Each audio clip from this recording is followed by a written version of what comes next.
Praise lord. దేవుని నామానికి మహిమ కలుగును గాక. ప్రియ దేవుని బిడ్డలారా, ఇప్పుడు నీ క్రైస్తవులుగా మన భక్తికి పరీక్ష. ఎవరైనాను ఈ లోకంలో ఉన్నవారు మీరు దేవుణ్ణి ఎందుకు నమ్మారు అంటే మనం ఏం చెప్పాలి? ఈరోజు లాస్ట్ వరకు వీడియో చూడండి, మీకు అర్థమవుతుంది. ప్రియ దేవుని బిడ్డలారా, మన విశ్వాసము ఈ భూ సంబంధమైనది కాదు, మన విశ్వాసము పర సంబంధమైనది. ఏ దాసించైతే యేసుక్రీస్తుల వారు ఈ భూలోకానికి వచ్చాడో వాటిని సాధించి ఆయన పరలోక రాజ్యానికి మరలా ఎక్కిపోయాడు.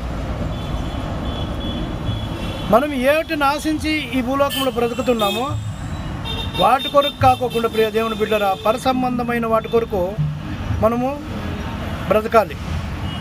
ఈ భూలోకంలో ప్రియ దేవుని బిడ్డలారా, మనం బ్రతికితే 70 సంవత్సరములు, అధిక బలం ఉంటే 80 సంవత్సరములు, ఆ పైన ఆయాసము దుఃఖమే అని దావీదు గారు 91వ కీర్తనలో రాస్తున్నాడు. మోసే కీర్తన ఏమంటారు దాన్ని.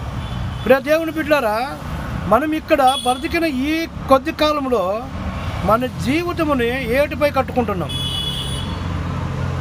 యేసుక్రీస్తును నమ్మింది ఆరోగ్యం కొరకో, ఐశ్వర్యం కొరకో, ఏదో ఎవరో చెప్పారనో, నీకేదో కలిసి వస్తుందనో నువ్వు వచ్చింటే ప్రియ దేవుని బిడ్డలారా, మీరు జాస్తి మోసపోయినారని అర్థం చేసుకోండి. ఎవరో చెప్పినది నీకు అది వస్తుంది, ఇది కలిసి వస్తుంది, నీకు అన్నీ వస్తాయి అని అంటే ఇవన్నీ కూడా ప్రియ దేవుని బిడ్డలారా, పర సంబంధాల కంటే ఈ లోక సంబంధాలకనే అవన్నీ ఉన్నాయి.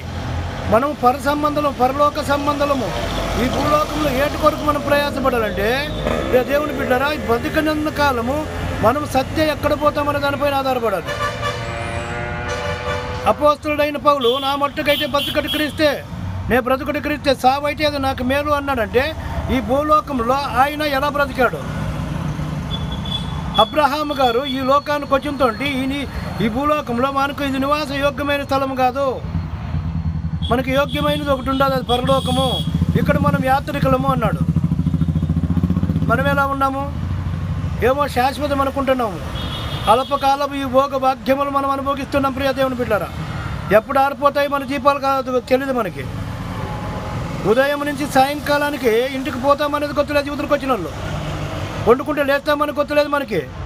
అయినను మనకి ప్రియ దేవుని బిడ్డలారా, ఈ భూలోకంలో ఎన్నో సంపాదించుకోవాలని ఆశలు ఉంటాయి. పరలోకాన్ని సంపాదించుకోవాలని ఆశపడండి.